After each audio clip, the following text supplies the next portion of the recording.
eyes, and we can see clearly the manifestation of the effects of the wisdom of the Creator. For example, we have a teeth in our mouth. Why? Before we eat, we have to chew food. So if we just evolution. Okay. So why do you believe in God? Yes. Yeah. Okay. A little bit. You believe God? There is a Creator for the universe. Yeah. Are you Christians, by the way, or just believe in God? I'm Muslim. You're Muslim, alhamdulillah. You're Muslim there as well, alhamdulillah. Where are you? I'm Christian. You're Christian. And what country are you from? Turkey. Turkey, yes. Was it Kurdish? You're Kurdish, Turkey. What is Kurdish for? Al-Kurdish, sorry. You know what it means? You got his surprise, bro. Where are you from? Turkey. You are Turkey, mashallah. What I was going to say, so there's many of you here, but what do you know about Islam? Other than this, that we go kill innocent people, which is not true. No. Almost nothing. Okay, we as Muslims, we believe in God, okay? And sorry for taking your time. Thank you for giving me your time. No, we're supposed to stay here, so it's fine. Okay, thank you for it. So, alhamdulillah. So I'm going to speak longer then. So we as Muslims, we believe in God, okay? We believe there is a creator for this tremendous, beautiful universe. And we believe based upon the Creator's mercy and justice and wisdom, He chose people amongst us to teach us our purpose of life. Because the logic dictates no one knows our purpose except the one who made us. For example, phone again. If I make a phone and no one made a phone before me, no one will come to know why I made a phone except me, because I'm the first person to make a phone. Likewise, if we establish as a creator, which there's not any doubt, this tremendous universe indicate must be creator. Okay? So therefore logic dictates we should go back to him and he will tell us our purpose of life. That's why the Creator chose prophets and messengers. The likes of Moses, Jesus, Abraham. Are you familiar with these names? Yeah. Jacob, Isaiah, and the last of them is Prophet Muhammad. And when God, because God is the most wise, and we can see clearly the manifestation of the effects of the wisdom of the Creator. For example, we have a teeth in our mouth. Why? Before we eat, we have to chew food. So if we just evolution, how come all of us we have teeth in our mouth? One of us has to have a teeth in his head or teeth in your feet. Likewise, we have a nose next to our mouth. Why? Before you eat, you smell food. Imagine your nose was here and your mouth is here. You start working out, you know, like a gym. But look, you have eyebrows above your eyes. Why? Because the sweat contains the salt.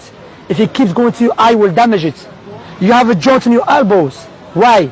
In order for us to give and take and to eat. So that indicates, that's why in the Quran Allah said, within yourselves there is a science for the existence of the Creator. So we should be grateful to Him. So when the Creator chose prophets and messengers, based upon His wisdom, He gave them something that differentiated them from the rest of the people. Because some people will claim to be prophets of God, but they are liars. You with me? Okay? They are liars. So how do you know true prophets and a false prophet? True prophets, let me ask you this question before I carry on, because I want to make sure you with me. Who knows the future in detail?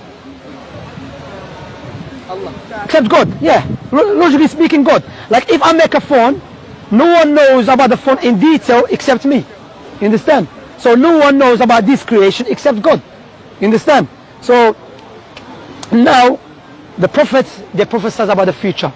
I will give you some prophecies and I want to reflect upon it, which Prophet Muhammad said.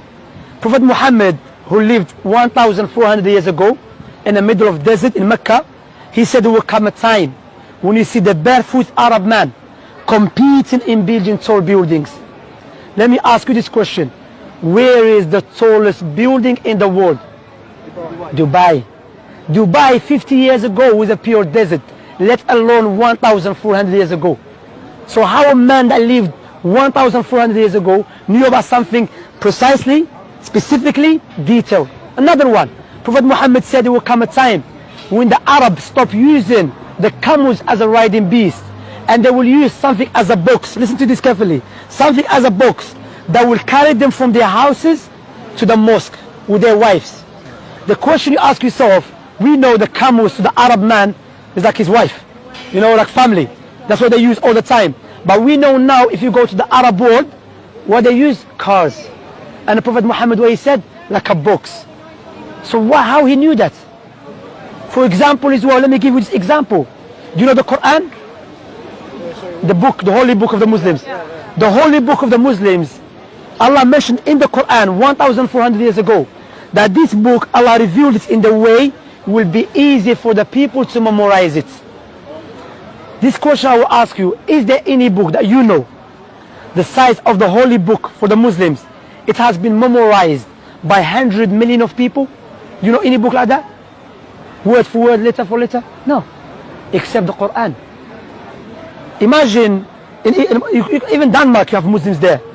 You know, Somalians there, mashallah. And Somalians, they know to memorize the Quran. Allah Mabarak, may Allah bless them. So word for word, in Africa, in Europe, in America, Muslims memorize the Quran word for word, letter for letter. If Prophet Muhammad was the first prophet, how was he able to say the book that I came with will be memorized by everyone? That speech is a speech of the Creator who knows about his creation. Make sense? Okay, now let me ask you. Imagine I give you £2 million as a gift. What would you say to me at least? Thank you. £2 million is a big money. You go to Denmark, you live a nice life. Nice house, nice car, nice wife, okay? Or nice husband, okay? For there's a woman here as well, okay? Now I will give you £2 million on a condition, give me your 2 eyes. Would you do that? No, go. Why? Because your eyes are more valuable than £2 million. So why don't we be grateful to the one who gave us eyes for free? See, that's what Allah said in the Quran. If you try to count Allah's blessings upon you, you will never be able to do so. If someone come with a gun try to kill us, we will do anything to save our life, because the life is so dear to us. So why we are not grateful to God? And all of us here, we should be grateful to God, correct? But the second question comes in, if you want to buy a gift for your mother, would you buy a gift that you love or your mother love? Your mother love. If you want to buy a gift for your mother, you have to ask her what she loves, correct?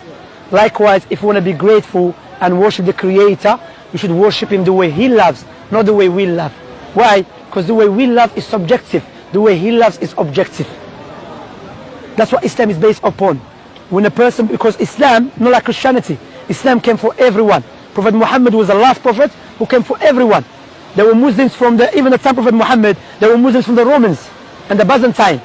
The Islam means that I testify that no one worthy of worship except God alone, Allah. And Muhammad is the messenger. What you have to understand, how old are you by the way? All of you 15, 16, unless, okay? Oh, you have to understand this life is very short. Regardless how old you are, one day you have to live this life. And we're going to die. And you'll be inside the grave by yourself. All of you friends here, they're not going to come with you inside the grave. All of us are going to be inside the grave by myself. So we have to prepare ourselves for that day. That's why in Islam we believe Allah will not punish anyone until the proof has become clear to them. Allah said in the Quran, there is no one more unjust than the one who is reminded with Allah's signs and he turns away from it. Saying, you know, I don't care, I'm busy with life, I'm busy with PlayStation, I'm busy with internet. But you know, one day you have to live this life. And when the death comes to you, to me or to you, the angel of death will not ask you where you're from, how much money, come take your life. So prepare ourselves for that day. Let me ask you this question. If you're traveling to a country you've never been there before, what would you do first? Have you been Morocco? No.